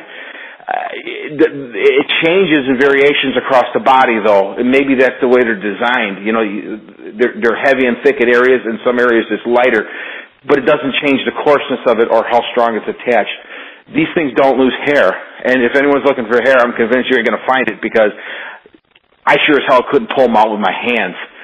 Not that I've made it really deliberately like I tried, because, again, I was trying to be very discreet, but I gave a pretty good grip, and the hair doesn't come out. It just doesn't come out. talk about you talked about length a little bit. Can you talk about the length? People talk about the length that coming off the forearms and then the legs, and it's longer in the back or behind the neck, like there's almost a mane down the. Can you describe in general the hair length? Yes, definitely the thickest, heaviest part was around the neck, below the ears, the top of the shoulders. It was so thick, I'm convinced that it didn't have a neck. It was all hair through there. It did thinned out across the shoulders and across the top of the arms. It was thick. It was thick, but it was consistent across the arms. Much thicker on the legs than it was the arms. And again, with the stomach, it's hard for me to judge because there was definitely a lot of grooming on the stomach area. I could tell that somebody was really working from, let's say, the chest down or from the breast down. Not much hair around the inside of the neck towards the front where the throat was. But again, being in the position with the chest being so high, it was kind of tough to see it, almost as if the chin was touching the chest. There was maybe a half inch, maybe an inch difference from the point of the chin to the chest area as it was laying down. Now, you would have that if you were laying down and you lifted your neck up towardswards, like if you're going to look up. But this wasn't. It was in a relaxed, flat position, but there was not much room between the chest and the chin. Thick and heavy. Again, it was very heavy, not as much in front of the throat as it was to the sides. But the rest of it, other than the tops of the feet, the fingers are pretty much exposed. I did notice hair growing between the fingers, which is odd. I mean, I have hair on the top of my palm and even up to my first knuckle on my finger, but I don't have anything. This thing had it quite a bit past it, but it actually grew between the fingers, which I thought was odd. And you'd think that area would wear. You would wear that hair out through that area, and it wasn't. So it's probably wears like iron. That's the only thing I can think of. It's a specimen. Let's get to the fingers now. Now, there's a lot of people who watch videos and stuff like this. You'll see a cupping of the hand. It sounds like the hand was laying flat. And it probably doesn't have any of that there. But also the thumb, the fingers. Talk about how they are, proportionally to each human. Is the thumb smaller, larger? Are the fingers thicker? Again, the hand was against the side of the body, palm down. I didn't really get in there with my hands to lift it up or like that. I didn't want to push the boundaries that I was given there. Size-wise, again, proportion to it, other than the fingernails being black, there was a thumb, any length difference between a human. It looked pretty close. Maybe the thumb was a little longer, but nothing that really jumped out at me. I wish I had more information. I wish I would have paid a little more attention to that, and maybe I'm kicking myself now, but... Describe the thickness of the fingers. Heavy digits, very heavy digits. Jointed like ours. Again, there was hair covered on it, and I did pay a little bit of attention because I was mystified at the hair growing between the fingers. Not real heavy, but just normal hands. The fingernails, they were rough, they were thick, but they weren't like 2 inches long. They were right to the tip of the finger. No hair at that point. Maybe it bites its nails. I don't know. But the fingernails, in highly detailed, they were jagged, they were rigged, but they weren't, ungroomed, I should say. It was odd. I'm still blown away thinking about that. I wish I would have paid more attention to the hands. I apologize. I really don't have much more information about the hands. They were thick, they were heavy, and I wouldn't want to be grabbed a hold of by them. No way. If you were to take your thumb and your index finger and kind of touch the tips together, so you see like you're making like an OK sign. So sure, yeah. Yeah. Describe the thickness. Was the thumb like a pop can thick big? Was it? Oh no, I'd have to say it was. Like a sausage, a hot dog? I want to say like maybe a good heavy garden hose. It was thick, but you got to remember this thing was enormous. The wrists were huge. The width of the palm, the fingers. it was proportionate to the size, and I can't even begin to tell you when you see something that's when I first looked at it, I'm thinking the size of the body, but as far as fingers, this is an 8-foot creature, and originally I was thinking, okay, maybe it's 7.5 feet, but I'm looking back, I'm like, there's no way, this thing's got to be 8 feet. So the hands are enormous, and I have large hands. And they were massive. They were bigger than mine, way, way bigger than mine. Like I said, I wouldn't want those mitts on me. No way. Yeah. I guess we have to figure out how big a forensic gurney would be. Maybe it's 7 or 8 feet. I mean, someone probably knows. And that was one of the judgments, and I was even asking Rick about that. When we left, I said, now, that thing was sitting on something you'd see in an ambulance. It was tipped. It was maybe 1.5 or 2 inches down from the top of the gurney down to the end, and then they made a little makeshift gurney on the end where they just kind of put it end to end, and it was a good 24 inches into that next gurney. So I don't know how long one of those are. So that's what I was using to judge. If I was saying it was one 7.5, you add another 20 inches on 7.5 feet long, you're well over 8 feet. Yeah, it was a massive creature, no question. And it really took my breath away. And again, the plane ride home, I just couldn't get my thoughts together. It kind of hit home. I didn't even sleep that night. Well, I did a couple hours. There's so many more questions to ask. I wonder if we should stop this one and then start with kind of the questions that are more about, more topical, not so much about the body, but your emotions and, how is this possible? Too, are we recording now? Yeah, we're still recording. Jeff, yep. You just want to just keep going on this, or how do you want to do it? Keep going. We can, we'll be able to splice from here. Okay, very good. It's funny about the emotions, too, because, in my position, I've been a skeptic, and I'm always going to be objective of everything that gets put forth to me. That's just the way I am. That's just the way I believe. Even when I was a believer, I was still a skeptic. I'll make that point clear. Even you guys are skeptics to a point, because you don't validate everything. You have to meet a criteria. I look at myself as I can no longer argue its existence anymore, obviously, and I know I'm going to get more repercussion of that from the position I've always held. I don't really think so, because I think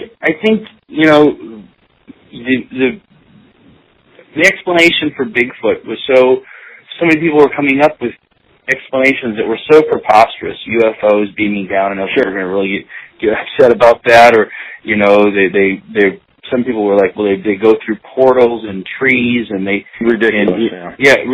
Just ridiculous to the point where you sit there and Jeff and I each were like, you gotta be kidding me. You gotta be, one after another.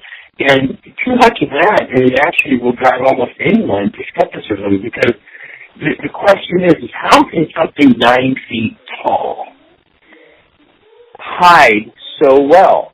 That, they can keep that distance, they can plan, like they don't get cornered, they're just, what explanation can you have? Now, we've been thinking about this for many years after it happened. We've tried to come up with it. But now you have had the same kind of experience we've had. How would you explain how this thing can hide so well? As far as its adaptability, I don't know. You'd have to have field observation to understand how it survives. And contrary to what you might think, we have so little of it, we could only draw conclusions. And you have to agree with me on that point. We don't have hours of footage of that same creature and how it habitates. We don't have it. Looking at this creature and the position I'm in at this point is this thing. If I was alone out in the woods and I had to be a predator or however you want to look at it, I'd want to be this guy. This guy here is I'm not worried. I'm going to walk. I'm going to do what I want. I'm going to go where I want. This thing it's powerful.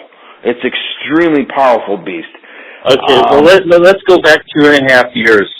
remember we had a great debate about could a Bigfoot catch a deer? Because deer spring up and both feet are kind of exposed backwards because they don't really run; they bound.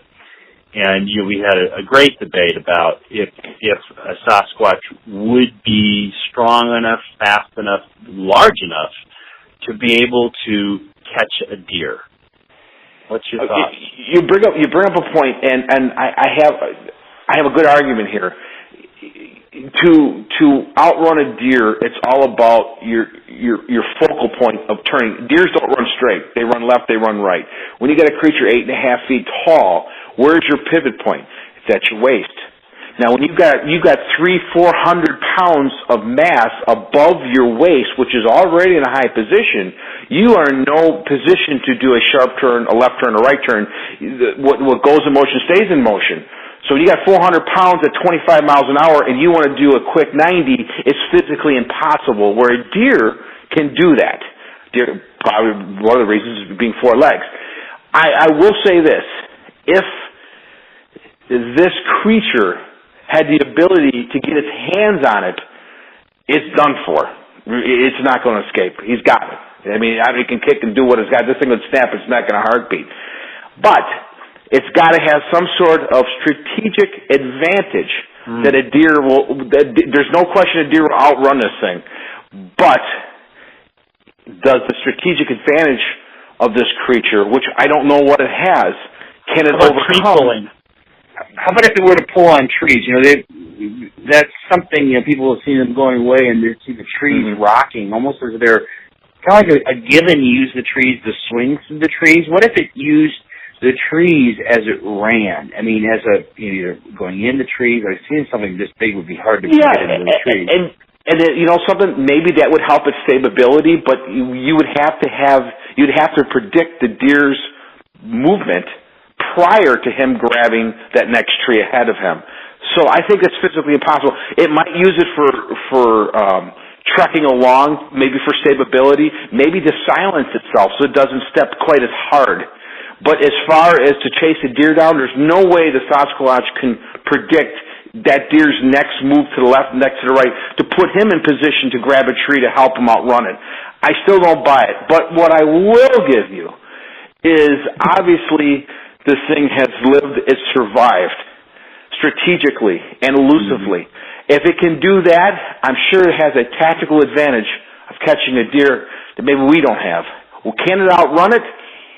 I don't know. I'd have to see it. I'd have to see it to believe it. I don't believe it will, but could it lay low in a position to reach its extraordinarily big arms out and grab it as it's running at 25 miles an hour? I believe it could. I believe it could. It could lay in a trench and ambush it. You ain't getting away from it. Yeah, Jeff Anderson is kind of an expert runner, and what was the book that you had written or read or that talked about running speed is proportional to foot size? Or how was that, Jeff? Well, there is that, and also just that the larger the feet, the more likely that this creature could run faster, and we've seen some videos where it looks like that is a Bigfoot running down a mountain or through the woods. And also I think they must clearly, like us, they sweat. You saw the pores. They can practice persistence hunting. They just have to chase it long enough they can catch it. They can just run that thing down. I'm guessing that's probably what they do. If they don't set traps. We interviewed Jerry Trips and some of those people up in northern Minnesota where they found trails where it looked like these were trails through the snow where they were, basically a false trail that led up to a trap where apparently it seems like Bigfoot may have been catching deer who were just confused and would grab them and drag them up to the top of this larger ledge and literally eat them right there in the spot and leave the carcasses stacked up in piles. Right. So, it's probably a combination of running them down and just setting traps. My guess. But a Sasquatch has to get close enough to even begin that chase. Where if you ever tried to walk up to a deer, those things hear you coming from 800 yards away. I mean, so you'd have to get close enough to even begin that race. And I could go one step further. You take a sprinter. Let's say he can run 18 to 20 miles an hour, and you put him on a straight path, and you put a cone out 100 feet. By that time he hits that cone, he's at top speed, and you tell him to make a hard right 90. He can't do it. He can't. A sprinter can't do it. He'd have to do a slow arc to make that turn because you lose your apex center. So to say I'm going to go top speed 20 miles an hour, when you hit that cone, I want you to do a hard 90. A deer could do it. A biped can't. It just physics can't do it. So let's just talk about the strategic intelligence you just talked about. Obviously, they have to be strategically smart. I mean, in this area that this was taken is a relatively small area, and near San Antonio, and in the fact that it was that adept at hiding and whatever. I mean, people just weren't finding it, weren't seeing it. I mean, it was very clever. We talk about the cranium. In the woodpile thermal, we look at it and say, well, that cranium's 12 inches across. I mean, it's just massive across. I mean, compared to the tree that's next to it. And, of course, so if you look at that, just think of the brain that's inside of this thing. Think to the front of the skull, to the back of the skull, the width, whatever. Does it have a larger brain than us? There's no question. There's no question. It's got a large. Yeah, there's no question. Just looking at the cranial size, the head size itself, I mean, it would have to. Otherwise, it'd be flopping around in there. Yeah, it's got a huge head, which equates to me a large brain. Okay. Yeah, Neanderthal and obviously people who follow the site have seen that the brain genes have been dropping since Neanderthal because and also brain size because they kind of go hand in hand. But it seems like it's massive just when you think about it, but it's hard to grasp. So that's good to hear. I mean, just the enormity, it seems amazing. So could you say that it's possible that this big brain isn't building skyscrapers or inventing light bulbs or something like this? Well, I see where you're going with this. I mean, he lives in an environment that he needs to survive in. So right. Obviously his adaptability, his way to compute, his way to use that size of the brain is solely focused on his survival, his strategic needs, his elusiveness. So when you only have those 3 or 4 things to focus on, as opposed to driving a car, going to work, making sure your refrigerator's full, you become very adept to your environment. So given the size of the head, given the size of the brain, with very few things he needs to focus his awareness on and his intelligence on, it's going to far surpass somebody that we have to multitask like you, I, and everybody else on a day-to-day basis. They don't have to multitask. They're focused on just a few things for survival. And given that, I'm sure they have a huge advantage of somebody like us going into the woods. I mean, I would never even say this scenario if I didn't see one, because I'd be arguing this 1,000 different ways from left to right. And I have to say that there's something there that's keeping. And are they completely elusive? No. Do we see them? I now can say yes. I can't argue all the eyewitnesses anymore. Are they all Bigfoots? Probably not, and you would have to agree with that. They're not always. Absolutely. Right. There's a lot of people who see things and a lot of. Can I say they're 100% wrong? No, I can't anymore. I can't do that. So there's something. Yeah. Well, like we had exchanged. We had said, well, obviously, if this is true, I mean, this is before you go, that, we said that 100% that's a Sasquatch in the tent video because of the shoulder and neck muscles and how they attached, and just don't think it's possible to fake that. And it's obviously it's laying on its back. You weren't able to look at the shoulder and neck muscles and how they attached to the cranium. Sure. But, so we said that. Then the other thing we were 100% sure of is that the Bigfoot that Rene de Hinden was looking for doesn't exist. I mean, this is something different. This is something, I mean, it's now how many years? 50 years, 60 years since the first footprints were really being looked into. Well, I think 51, Eric Shipton in 51 was probably the start of it, and what I believe in. Eric Shipton in 1951 is really what started the footprints. But it's funny too, because the Hiddens' way of capturing a Bigfoot, and that was his biggest thing with Byrne, was let's just build a big crate, and spend 15 days pounding away and building this crate. It just, oh God, I mean, we camp right next to it and wait for that. I mean, it was ridiculous. But you're swept up in it, and you believe it. But deep down, this isn't going to work. This is crazy. This is crazy. But times change. People think, and everybody's tactics have now changed. Are they all effective? Probably not. But we can definitely rule out what doesn't work, and it doesn't take 45 years to prove it. Yeah. Well, obviously, I mean, I don't think you're getting this thing into a crate. And no. If you did get into a crate, it'd be awfully hard to keep. Oh, and spend 15 days building it right where you set up the crate. Come on. You're kidding me. People from 20 miles away know you were doing something there. Is that a true story? Yeah, absolutely. Oh, absolutely. Let's build it here and take it somewhere. Don't build it here and leave it here and say you're going to have one the next night. Come on, that's just insane. But that's what you dealt with back then, Yeah, I mean, it was a different age, wasn't it? It was. Tripwires. There were no motion detectors and infrareds. It was tripwire. And that's a mechanical device. It takes time, and it never even worked anyways on anything. Yeah. Well, Rene Hinden died, like you said. He died 2001. Yeah. And he died kind of a broken man, and he was, and the later years he convinced himself that I'm just going through the motions now. You make this persona of yourself that you're a researcher, and in his eyes he was a good researcher, but to go out and find one, you can't think that way. It's a different tactic to do it, and he's old school, and you don't tell him that's the way you did it. That's the way you did it, And you had to interpret what he was saying half the time, anyways. Which one you couldn't understand, and two didn't even make sense. But you just went along with the program, right? Unfortunately. No, that's true. I mean, how would he feel right now? I mean, you just knew him, and what's your thoughts? I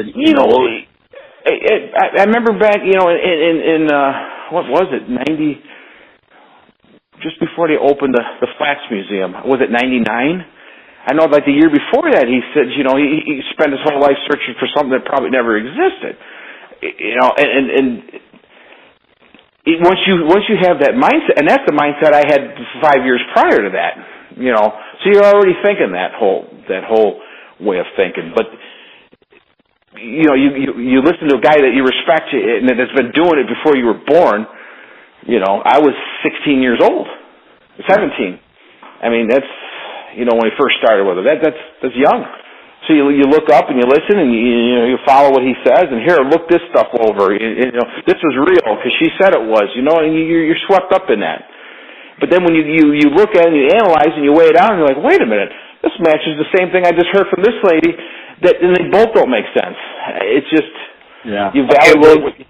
Let's start talking about some of the juicy questions, okay? You are in that tent with Rick Dyer, okay? And you hear it's something eating ribs on a tree, and you look out, and I mean, think about what he had to have done. And how much guts it would have taken to, however it went down. I mean, just what's your perspective after seeing this creature on that? Well, I think you and I are a little more privy to everything that had happened, and I mean, we shouldn't even get into that. No. But you know what I'm saying. You know more. Yep. Yeah. So we'll just leave it at that. But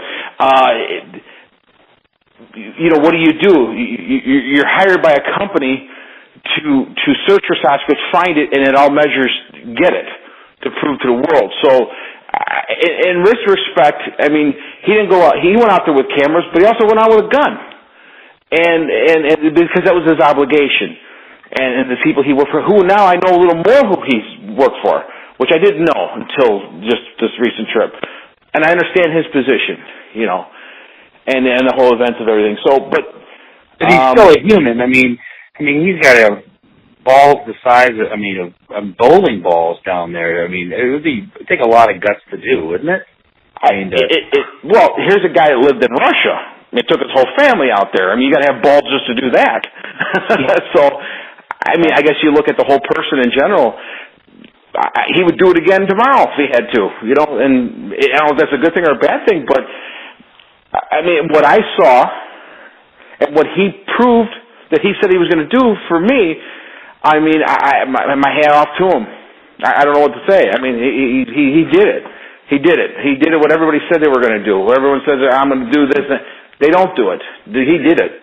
All right, well, let's talk about, the effect you think on obviously, we as Bigfoot and you as Musky Allen, we know the Bigfoot community better than anybody, or probably as good as anybody. Can you describe the effects first on the Bigfoot community and how what effect this is? I mean, just the actual specimen itself. Then let's talk about society, and then let's third talk about the scientific world, which who knows how that's going to be perceived. But what's your opinion if you were to just tick off those three boxes? Well, like you're well aware what Grover Krantz has always said.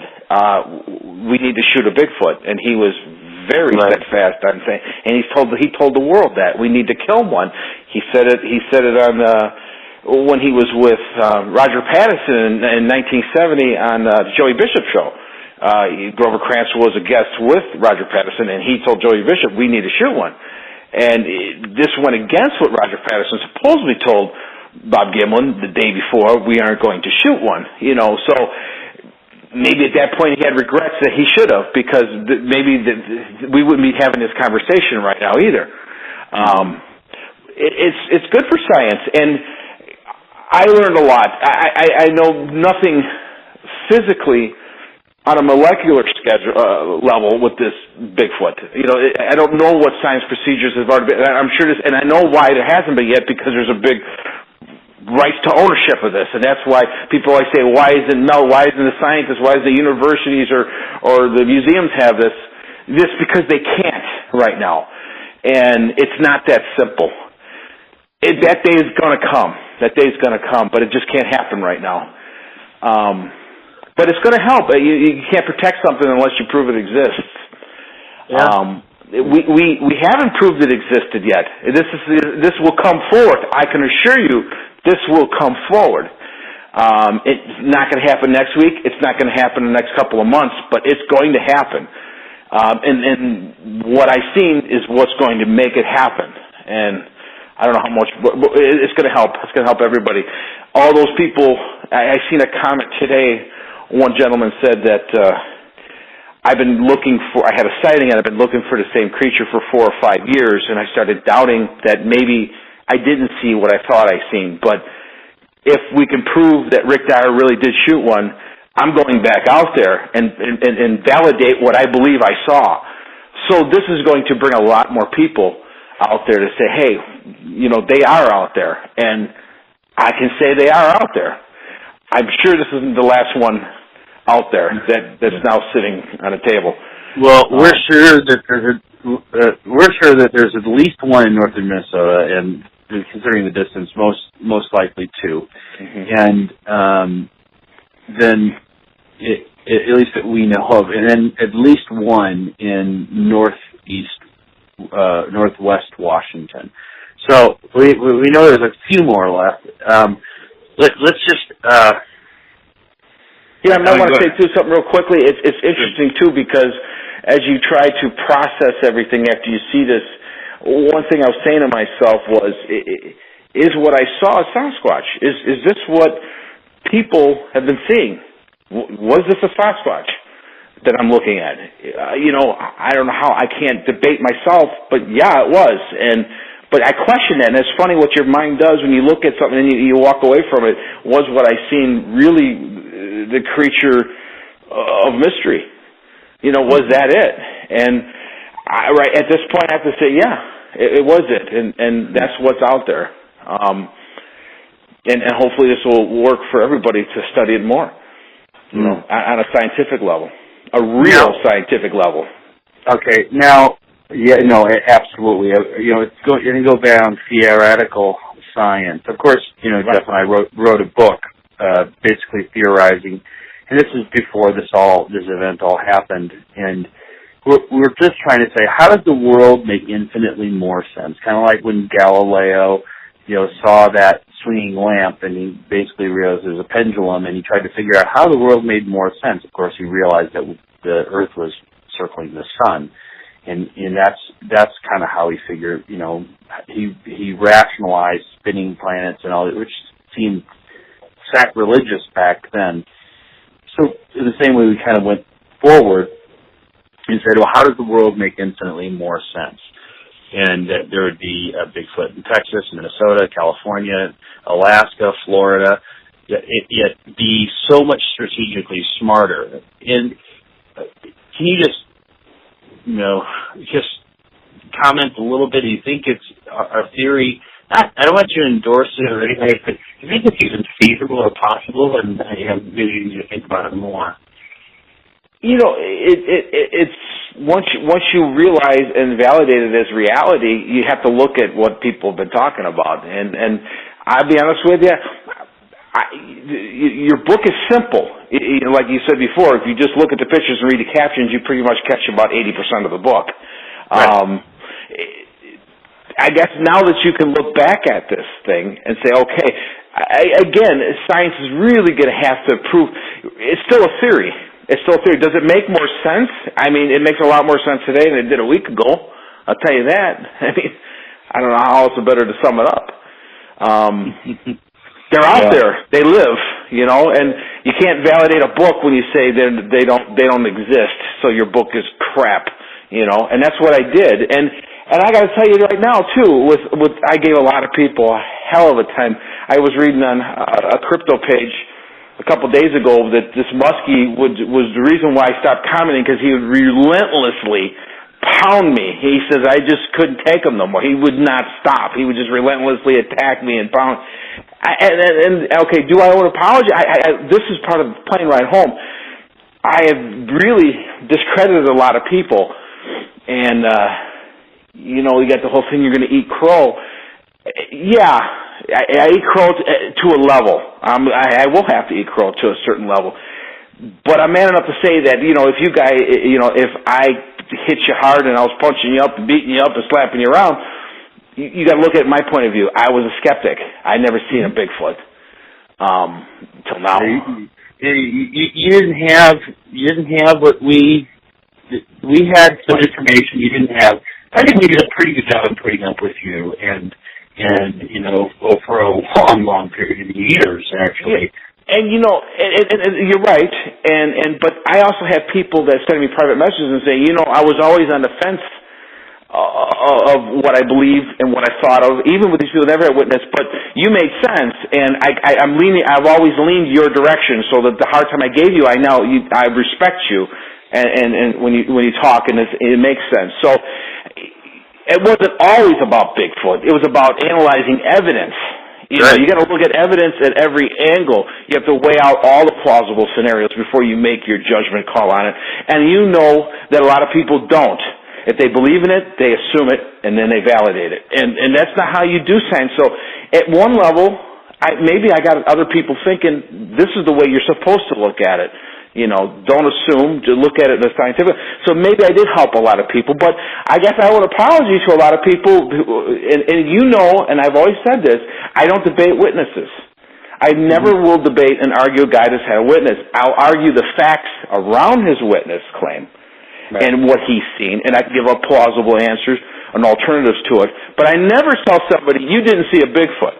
I never said that.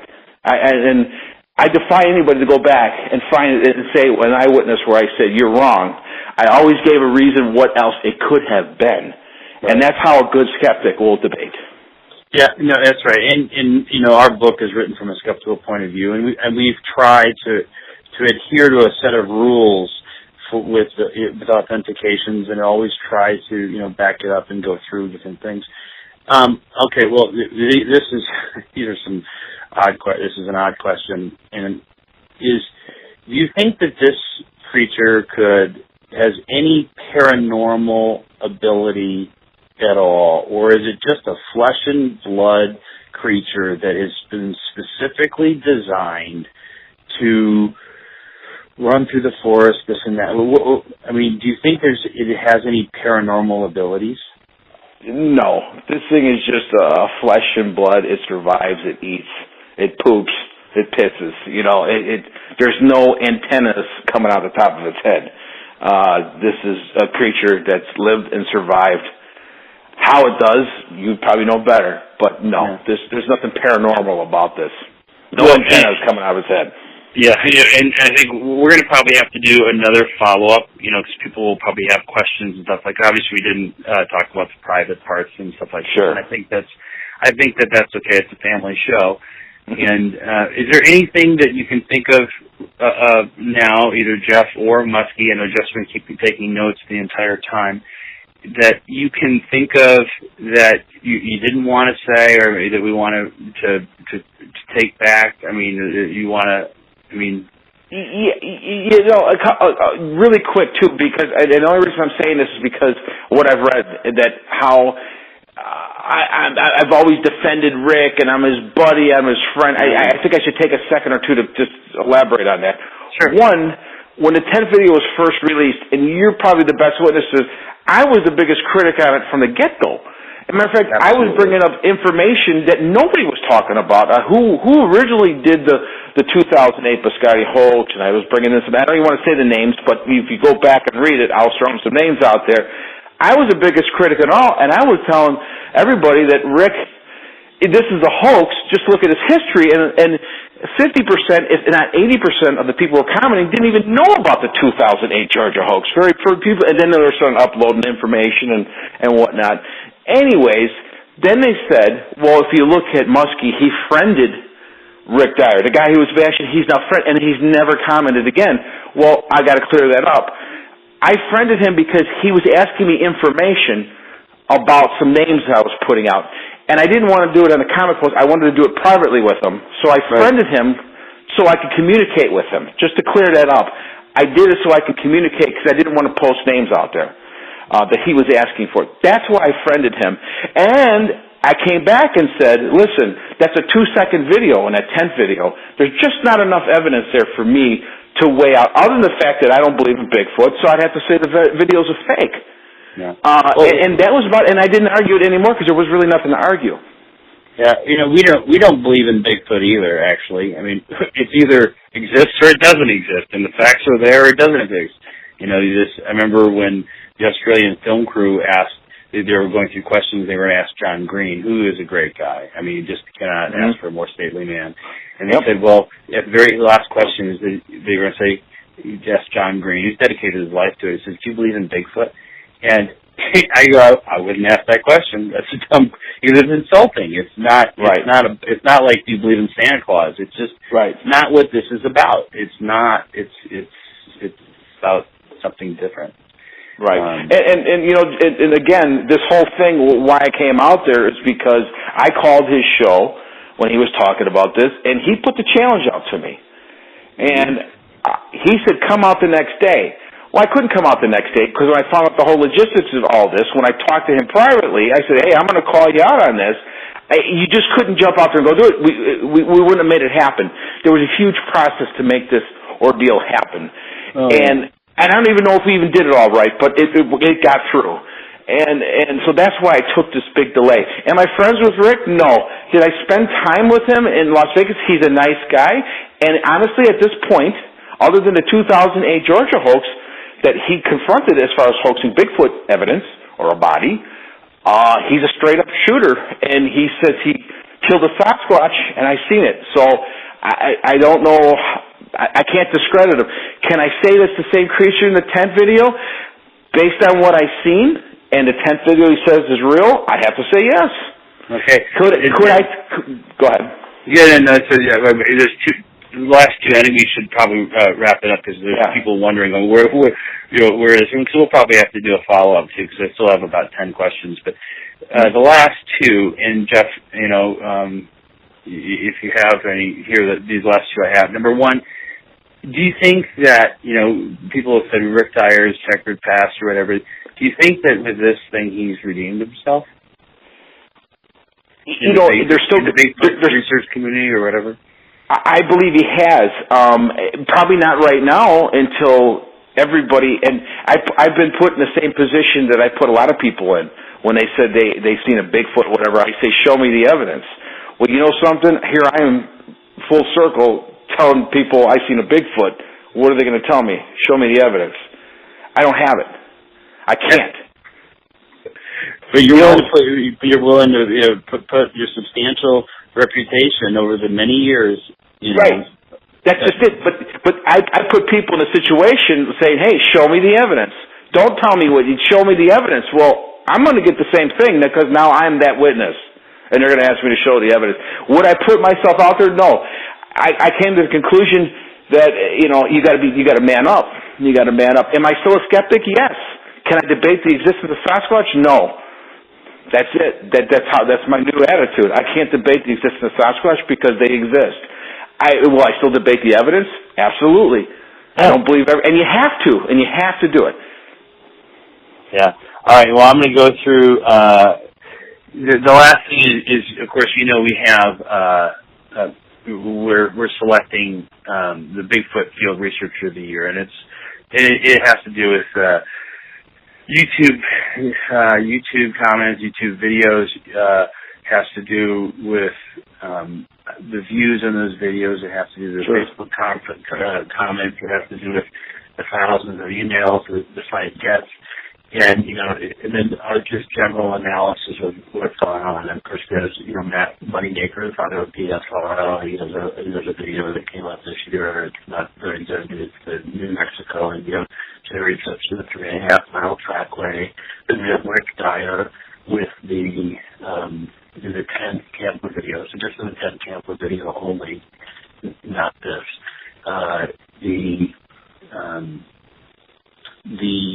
Paul Halsey has, basically a 10-foot one that was watching him from the side, and along with Adam Bassett, a couple others. I think there was Stacy Brown, Cook Brockman, and I think that may be and then Tim Fasano, Kevin Keel for the trackway.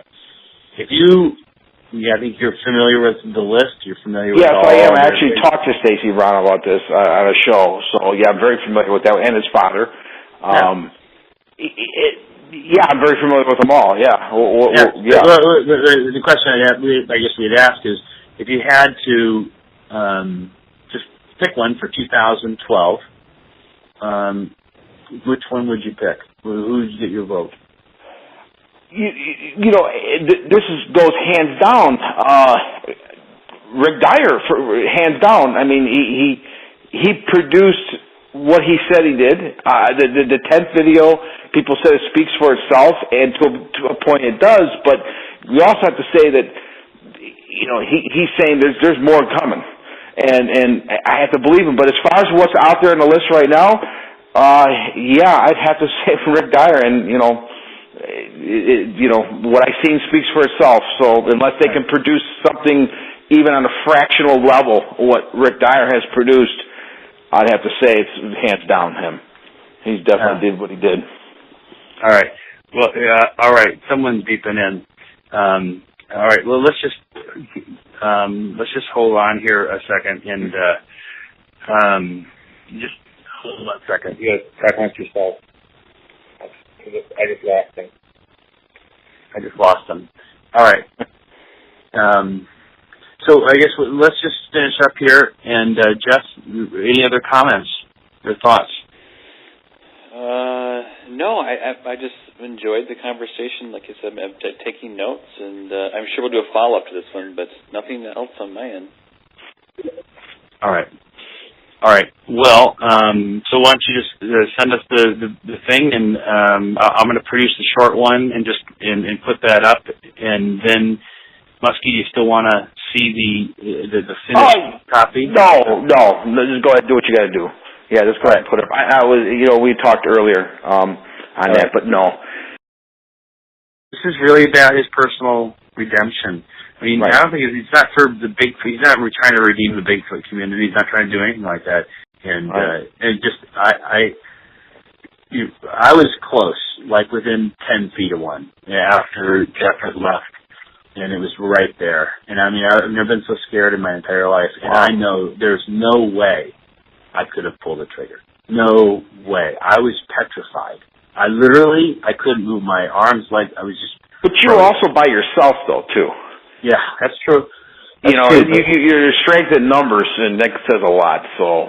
Yeah, that's true. But I don't know. And the mindset. He also had the mindset, too. I mean, you don't go out with a gun and not, be prepared to use it. So he might have ran this rehearsal through his head weeks before, I don't know. He's a great guy, and he's a nice guy. And I wish people would be able to erase the 2008 thing. And that's what basically I was saying on your site. I'm like, listen, give the guy a chance. Book Find Bigfoot.